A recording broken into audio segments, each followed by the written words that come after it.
This is my story, and I'd like to share it through this medium, not because it's perfect, but because someone out there is exactly where I used to be, tired, invisible, and barely holding on.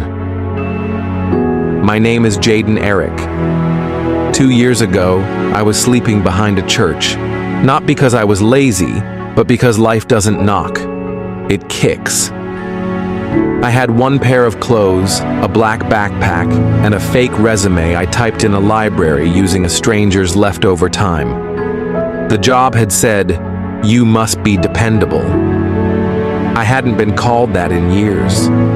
Still, I walked into the office building, with my shoes talking and my soul whispering, "Please let someone see me." She was dressed sharp, calm, powerful. I stood across from her, smelling like fear and rain. She looked through my fake resume, line by line. I waited for her to call me out, to throw me out. But instead, she looked me dead in the eye and said, "If I gave you a real chance, would you waste it?" Pause. Soft. And I couldn't lie. Not this time. "I don't deserve this job," I told her. "But I promise, if you give me a chance, I'll earn it with everything I have." She nodded slowly and simply said, "Be here tomorrow, 6 a.m. Bring nothing but willingness." I showed up at 5:30, first one in. I was the cleaner, not an assistant, not a trainee, just a mop, gloves, and the hum of machines no one else noticed. I didn't complain. Every toilet I scrubbed was one step away from the street I came from. She didn't hover. She didn't praise me.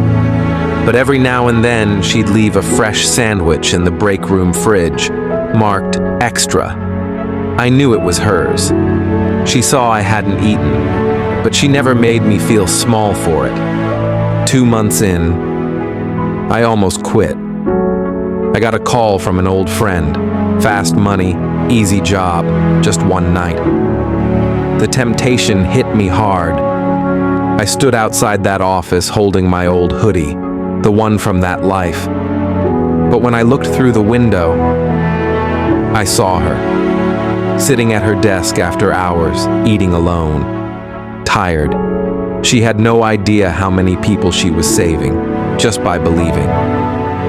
I walked away from the offer, and for the first time in my life, I felt proud of a choice I made. 6 months later, I was training new staff. Me, the former liar, the hopeless one.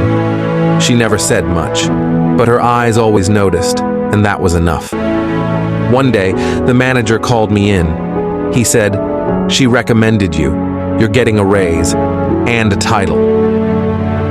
It wasn't the money.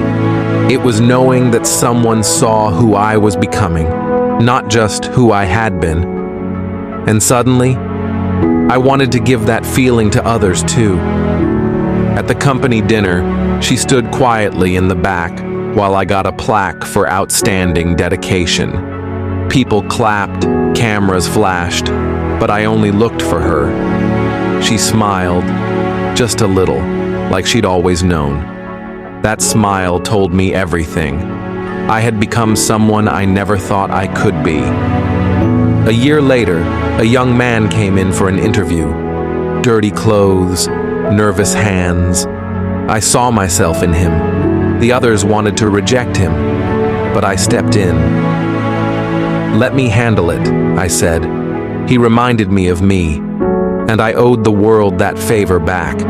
I trained him, checked in, brought extra food sometimes, and I saw the same light returning to him that she once gave me. She retired last week.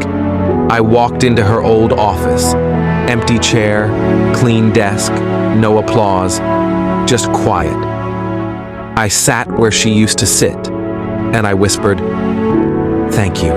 You saved me." You see, some people will see your mess and walk away, but if you're lucky, just once in your life, someone will see your mess and hand you a broom. That's grace. That's opportunity. and that's the reason I'm still here. If someone has ever believed in you when you couldn't believe in yourself, share this story. Let it reach someone who's still waiting for that chance. And if you're the one still waiting, don't give up. Grace is still out there. And maybe this story is your sign.